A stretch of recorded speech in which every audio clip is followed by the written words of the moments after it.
இந்த உலகத்தில் அநேக புத்தகங்கள் உள்ளன. இந்து மக்களுக்காக ராமாயணம், மகாபாரதம், பகவத்கீதா என்ற புத்தகங்கள் உண்டு. இஸ்லாமியர்களுக்கு ஹோலி குரான் என்று சொல்லுகிறார்கள். இன்னும் சீக்கிசம், ஜெயினிசம், புத்திசம், ஜுடாயிசம் என்ற புத்தகங்கள் உள்ளன. ரிக்வேதா, சாமவேதா, அதர்வணவேதா, யஜுர்வேதா என்ற புத்தகங்களும் உள்ளன. மாத்திரமல்ல, கிறிஸ்தவர்களுக்கு ஹோலி பைபிள் என்றும் சொல்லுகிறார்கள். பைபிள் என்ற புத்தகமும் உண்டு. அனைத்து புத்தகங்களும் ஒரு நல்ல காரியத்தை குறித்து பேசி இருந்தாலும் இன்றைக்கு அநேக மக்கள் உட்கார்ந்து அந்த புத்தகங்களை வாசிப்பது இல்லை. அது என்ன நமக்கு கற்றுக் கொடுக்கிறது? அதை வாசித்தால் அதை நிமித்தமாக நாம் என்ன நல்ல காரியங்களை கற்றுக்கொள்ளப் போகிறோம் என்கின்ற ஒரு உணர்வும் இந்த கடைசி காலத்தில் இந்த மக்களுக்கு இல்லை. அது அவர்களுடைய இருதயத்தில் தோன்றவும் இல்லை, அவர்களுடைய உள்ளத்தில் அது எழும்பவும் இல்லை. இதை கேட்டுக்கொண்டிருக்கிற என் அன்பார்ந்த உலக மக்களே, இன்றைக்கு ஒரு மனிதன் காலையில் எழும்புகிறான், ஸ்நானம் செய்து கொள்கிறான். ஸ்நானம் செய்து கொண்டு அந்த பூஜை அறைக்குள்ளே அவன் செல்கிறான். அவரவர்களுக்கென்று தொழுகை செய்யக்கூடிய அந்த தொழுகை இடங்களிலே சென்று, அது உண்மையாக இருந்தாலும் சரி, அது பொய்யாக இருந்தாலும் சரி, அந்த பக்தியை காண்பித்து கொள்வதற்காக அவன் அதற்கு முன்பாக சென்று அங்கே ஒரு போட்டோவை வைத்துவிட்டு, அதற்கு ஒரு மாலையை போட்டுவிட்டு, அதற்கு முன்பாக ஒரு கற்பூரத்தை கொளுத்துவிட்டு, அதற்கு முன்பாக ஒரு தேங்காயை உடைத்துவிட்டு, ஊதபத்தியை கொளுத்துவிட்டு, 2 காதுகளை பிடித்து கொண்டு உட்கார்ந்து எழும்புவது, உட்கார்ந்து எழும்புவது, உட்கார்ந்து எழும்புவது, அதை சுற்றிலும் 3 முறை சுற்றி வருவது. அதோடு அவ்வளவுதான். அதை முடித்துவிட்டு அவன் வேலைக்கு சென்று விடுகிறான். ஆனால் அப்படிப்பட்ட ஒரு தொழுகை செய்ய வேண்டும், அப்படிப்பட்ட ஒரு படத்தை வைத்து அதற்கு மாலை போட வேண்டும், அதற்கு கற்பூரம் கொளுத்த வேண்டும், அதற்கு ஊதபத்தி கொளுத்த வேண்டும், அதற்கு முன்பாக தேங்காயை உடைக்க வேண்டும், அதற்கு முன்பாக எலுமிச்சம் பழத்தை உடைக்க வேண்டும் என்று ராமாயணா, மகாபாரதா, பகவத்கீதா என்ற புத்தகத்தில் இருக்கிறதா என்று அநேக இந்து ஜனங்களை சென்று நான் கேட்டது உண்டு. நான் கேட்டிருக்கிறேன். இதுவரையிலும் அவர்கள் சரியான பதிலை எனக்கு அவர்கள் சொல்லவில்லையே. They didn't give proper answer to my question when I started asking such a great question in front of the people, my beloved young brothers and sisters in Christ. இது உண்மையான நம்பிக்கை அல்ல. இது ஒரு மூட நம்பிக்கை என்பதை நீங்களும் நானும் மறந்து விடக்கூடாது. இதை கேட்டுக்கொண்டு இருக்கின்ற உலக ஜனமே, உலக மக்களே, அதனால நீ உயிருள்ள கடவுள் ஒருத்தர் இருக்கிறாரு, அவர் யாரு அப்படின்னு நீ தேடினாக்கா உனக்கு கொடுக்கப்பட்ட அந்த மத புத்தகத்தை நீ உக்காந்து வாசித்து பாரு. எந்த புத்தகத்திலையுமே இல்லை.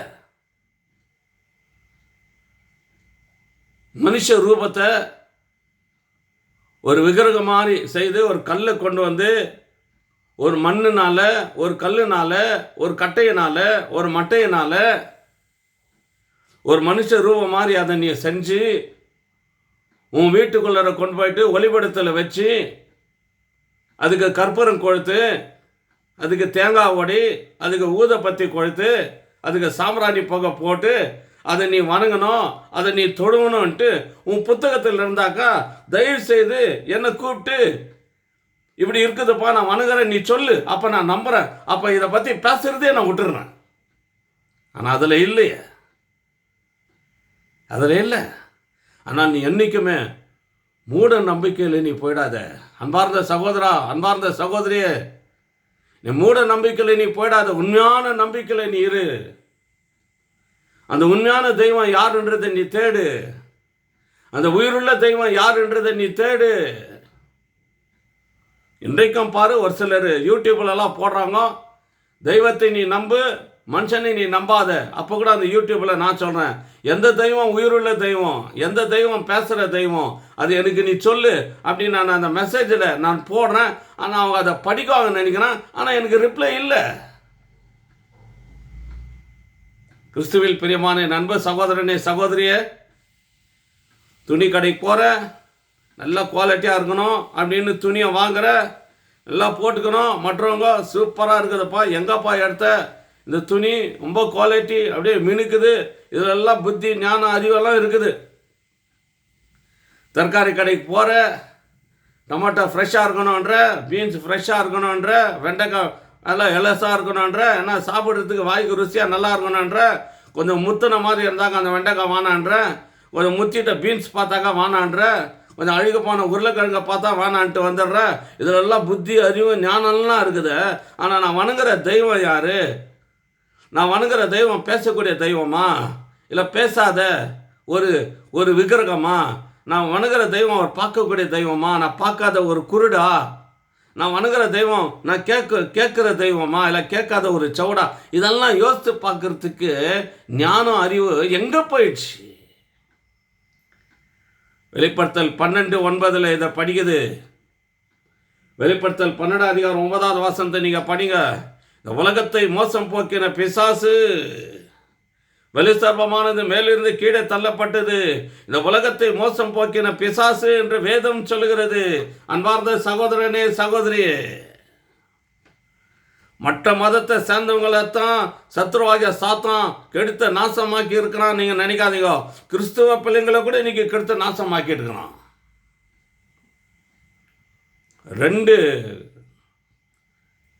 இரண்டு காரியங்கள். ஒன்று ரோமன் கத்தோலிக்கு என்று சொல்லலாம், இன்னொன்று ப்ராட்டஸ்டன்ட் என்று சொல்லலாம்.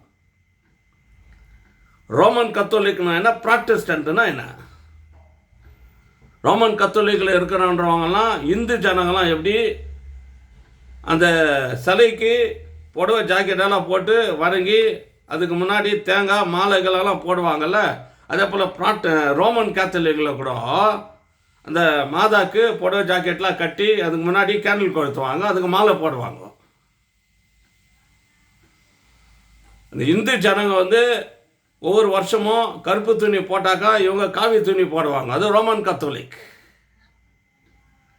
இந்து ஜனங்க திருப்பதியில் போய் மொட்டை அடிச்சாங்கனாக்கா இவங்க வேளாங்கண்ணியில் போயிட்டு மொட்டை அடிச்சுன்னு வருவாங்க. சாமிக்கு நான் முடி கொடுக்குறேன், சாமிக்கு நான் முடி கொடுக்குறேன். ப்ராட்டஸ்டன்ட்னா என்னன்னா, ரோமன் கத்தோலிக்கிலிருந்து சண்டை போட்டு வெளியே வராங்க பாரு. யார் யார்? இந்த சிஎஸ்ஐ, இந்த பெண்டகோஸ்டல், இந்த செவன்த் அட்வென்டிஸ்ட் சர்ச்சு, மற்ற இதெல்லாம் அன்னை மரியாதை யாரெல்லாம் வணங்குறதுல அவங்களுக்கு மரியாதை கொடுக்குறவங்க தான் ப்ராட்டஸ்டன்ட் கிறிஸ்தவங்க. இதை என்னைக்கும் மறந்துடாதீங்க. அன்னை மரியாதை போற்றுவதற்குரிய தாய் அல்ல, மதிப்பதற்குரிய தாய். நம்ம மரியாதை கொடுக்கணும் அன்னை மரியாதைக்கு. அன்னை மரியாதை ஒரு கருவியாக வச்சு ஆண்டவர் படைச்சி இருக்கிறாரு. ஏன்னாக்கா அவர் பிறந்த இந்த பூமிக்கு வரணுன்றதுக்காக ஒரு கருவியாக வச்சாங்க. ஆனால் இன்றைக்கும் பைபிள் சொல்லுது, மரித்தவர்கள் ஒன்றும் அறியார்கள். அது குறித்து நான் இன்னொரு பிரசங்கத்தில் உங்களுக்கு நான் தெளிவாக சொல்லுறேன். இதை கேட்டுக்கொண்டு இருக்கிற அன்பார்ந்த சகோதரனை சகோதரி, இதிலிருந்து நம்ம என்ன தெரிஞ்சுக்கிறோம்னாக்கா, மூட நம்பிக்கையிலிருந்து வெளியே வரணும். ஒரு உண்மையான நம்பிக்கையில் நீங்களும் நானும் இருக்கணும். அதே போல் ஒரு பெண்ணுக்கு ஒரு மாப்பிள்ளை பார்க்கணுனாக்கா மாப்பிள்ளை இப்படி இருக்கணும், அவன் ஹைட்டு வெயிட்டெல்லாம் இப்படி இருக்கணும், அவன் எம்என்சி கம்பெனியில் ஒரு 2 லட்சம் 3 லட்சம் சம்பளம் வாங்கணும், இப்படியெல்லாம் இருந்தால் தான் என் பொண்ணை நான் திருமணத்துக்கு நான் கட்டி கொடுக்குவேன் அப்படின்லாம் நீ நினைக்கிறல்ல. அதே போல் அவன் தலையில் கொஞ்சம் முடி எதனா இல்லாமல் இருந்தால் அவன் டிக்கா தலையை மாதிரி இருக்கிறான், என் பொண்ணுக்கு சூட்டபோல் ஆக மாட்டான், அவன் வானா நீ ஒதுக்கிடுறல்ல. அதே போல் பொண்ணு நல்லா அப்படி சும்மா பார்க்குறதுக்கு கலராக இருக்கணும், அந்த உதடெல்லாம் அப்படியே ரெட்டு கலரில் இருக்கணும், எல்லாம் ஐப்ரோலாம் ரொம்ப அழகாக இருக்கணும், அப்படி லிப்ஸ்டிக் போட்ட மாதிரி சும்மா சூப்பராக அப்படி கிள்னா ரத்தம் வர மாதிரி இருக்கணும், ஹைட்டெல்லாம் சகதாக இருக்கணும், ஸ்ட்ரக்சர்லாம் நல்லா இருக்கணும். இதெல்லாம் நீ பார்க்குறிய. ஆனால் நீ வணங்குற தெய்வம் யாருன்னு கண்டுபிடிச்சியா? கண்ணில் பார்க்குறதெல்லாம் தெய்வம் தெய்வம் தெய்வம்னு சொல்லி கண்டதுக்கும் நம்ம கையெடுத்தாக்கா நம்ம வாழ்க்கை என்ன ஆகுறது? இன்றைக்கும் எத்தனையோ குடும்பங்கள் இன்றைக்கி உடஞ்சி போகிறதுக்கு காரணம் என்ன? எத்தனையோ குடும்பங்களில் பிரச்சனைகள், போராட்டங்கள், சஞ்சலங்கள் வருவதற்கெல்லாம் காரணம் என்ன? அந்த உயிருள்ள தெய்வம் யாருன்றது நீ தேடல. அந்த உண்மையுள்ள தெய்வம் யாருன்றதை நீ தேடல. அந்த உயிருள்ள தெய்வம் யாரு? அந்த உண்மையுள்ள தெய்வம் யாரு? பைபிள் சொல்லுது, வானத்தையும் பூமியும் படைத்தவரையே தொழுது கொள்ளுங்கள். முதலாம் நாளிலே வெளிச்சம், இரண்டாம் நாளிலே ஆகாய விரிவு, மூன்றாம் நாளிலே மரச்செடி கொடிகள், நான்காம் நாளிலே சூரியன், சந்திரன், நட்சத்திரங்கள், ஐந்தாம் நாளிலே பறவைகள், மச்சங்கள், ஆறாம் நாளிலே மனிதர்களையும் மிருகங்களையும் படைத்த தெய்வன் ஏழாம் நாளிலே ஓய்ந்திருந்தார். அந்த தெய்வம் தான் உயிருள்ள தெய்வன்றதை நீங்களும் நானும் என்றைக்கும் மறந்துடக்கூடாது. அவரை நீங்களும் நானும் பார்க்கவே முடியாது. அவர் பரலோகத்தில் இருக்கிறாரு. இயேசு கிறிஸ்து என்ற பெயரில் இந்த பூமிக்கு இறங்கி வந்தார். உங்களையும் என்னையும் பாவத்திலிருந்து மீட்டெடுக்கணும், சாபத்திலிருந்து மீட்டெடுக்கணும், அக்கிரமங்களிலிருந்து அநியாயங்களிலிருந்து மீட்டெடுக்கணுன்றதுக்காக அந்த உயிருள்ள தெய்வம் இயேசு என்ற பெயரில் பிதாவாகிய தேவன் குமாரன் இந்த பூமிக்கு அனுப்பினாரு. கல்வாரி சிலுவையில் தன் உடலை தியாகமாக கொடுத்தாரு, ரத்தத்தை சிந்தினாரு. இன்றைக்கு அந்த தெய்வத்தை ஏற்றுக்கொண்டு அவரை வணங்குகிறவர்கள் யார்? 3 ஆட்தத்துவ ஒரே இறைவன், பிதாவாகிய தேவன், கர்த்தராகிய இயேசு கிறிஸ்து, பரிசுத்த ஆவியாகிய தேவன்.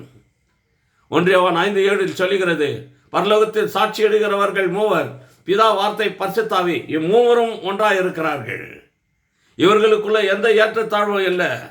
A+B+C = God in all respects. அந்த 3 ஆட்தத்துவ ஒரே இறைவன் தான் உயிருள்ள தெய்வம். அவர் பேசக்கூடிய தெய்வம். அவர் இல்லைன்னா பூமியே இல்லை. பூமி இல்லைன்னா விளைச்சல்கள் இல்லை. விளைச்சல் இல்லைன்னா சாப்பிட முடியாது, பட்னியில் செத்துருவோம். அந்த உயிருள்ள தெய்வம் நீங்கள் அந்த ஆகாய விரிவை படைக்காமல் இருந்திருந்தாக்கா அங்கேருந்து மழை வந்து இருக்காது. தண்ணி குடிக்கலாம் நீங்களும் நானும் செத்து போயிருப்போம்.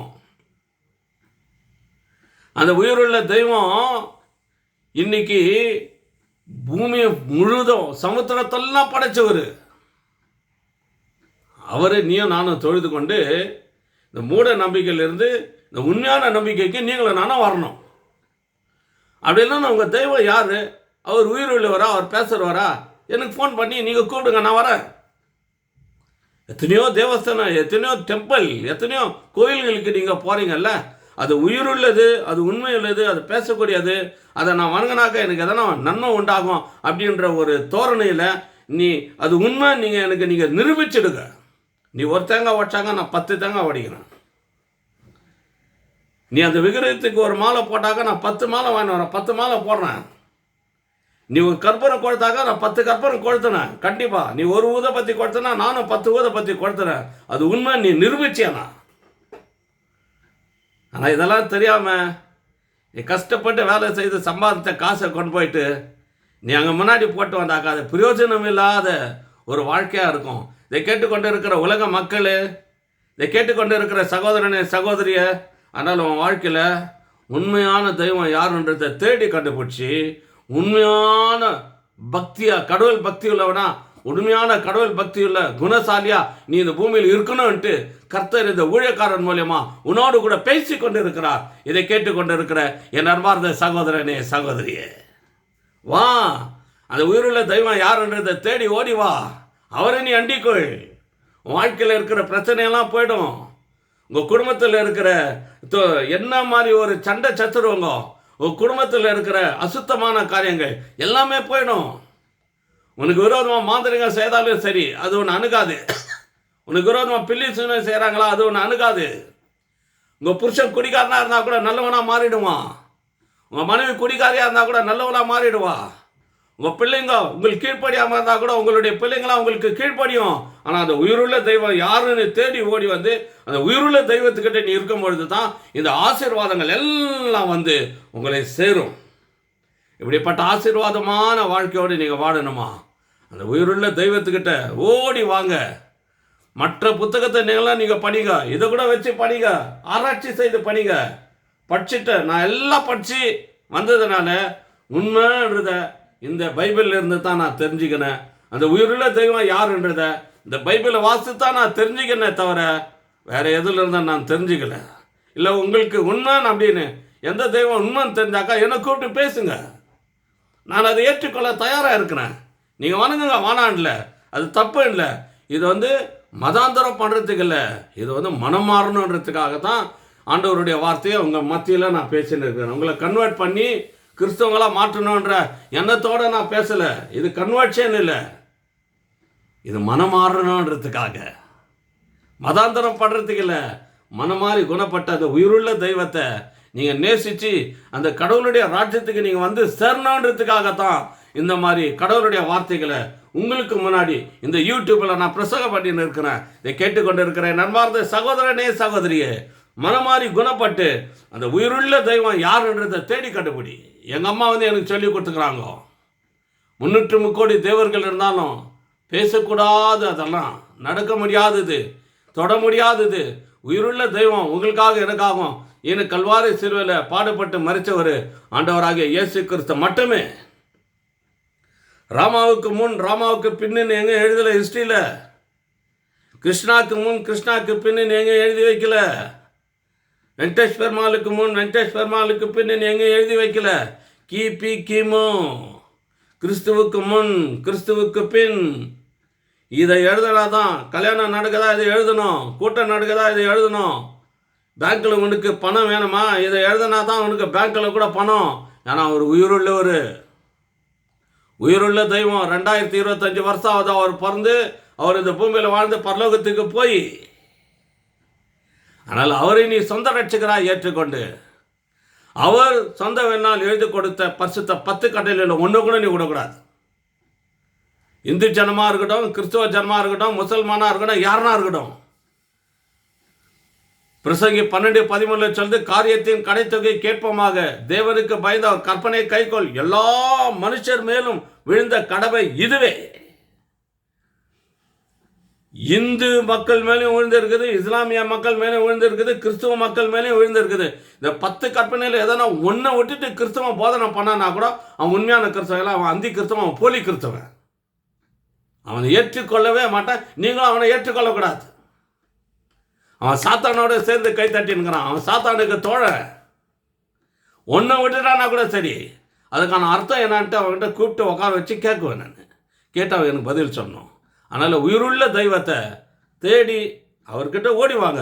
நான் வந்துட்டேன் அந்த உயிருள்ள தெய்வத்துக்கிட்ட. 1000 பேர் இல்லை 1,00,000 பேர் கேள்வி கேட்டால் கூட நான் பதில் சொல்ல தயாராக இருக்கிறேன். என்னை கூப்பிடுங்க, நான் உங்களுக்கு பதில் சொல்கிறேன். தாழ்மையான உள்ளத்தோடு உங்ககிட்ட நான் வரேன். உங்களை நான் நேசிக்கிறேன். நீங்கள் அந்த பரலோகத்துக்கு வரணும். புதிய பூமியில் கோடி கோடி வருஷமாக வாழணுன்ற ஒரு ஆத்ம தாக்கம் என் உள்ளத்தில் இருக்குது. வாங்க நீங்களும் அந்த இடத்துக்கு போகலாம். கோடி வருஷமாக நம்ம இருக்க போகிறோம். மரணமே இல்லாத அந்த உலகம், துக்கமே இல்லாத அந்த உலகம். இங்கே தான் கை கொடுக்குறாங்க, இங்கே தான் ஏமாத்துறாங்க. அங்கே ஏமாத்துறவங்க யாரும் இல்லை, அங்கே மரணமே இல்லை. அந்த மாதிரி ஒரு மேலோகத்தில் நம்ம போய் இருப்போம். வாங்க, கர்த்தர் உங்களை ஆசீர்வதிப்பாராக. அந்த உயிருள்ள உண்மையுள்ள தெய்வம் உங்களை அளவில்லாமல் ஆசீர்வதிக்கட்டும். மாரநாதா, இயேசுவே நீ சீக்கிரமாய் வரும். அல்லேலூயா, ஆமென். 9986127893. மறுபடியும் சொல்கிறேன், என்னுடைய நம்பர் 9986127893. அல்லேலூயா.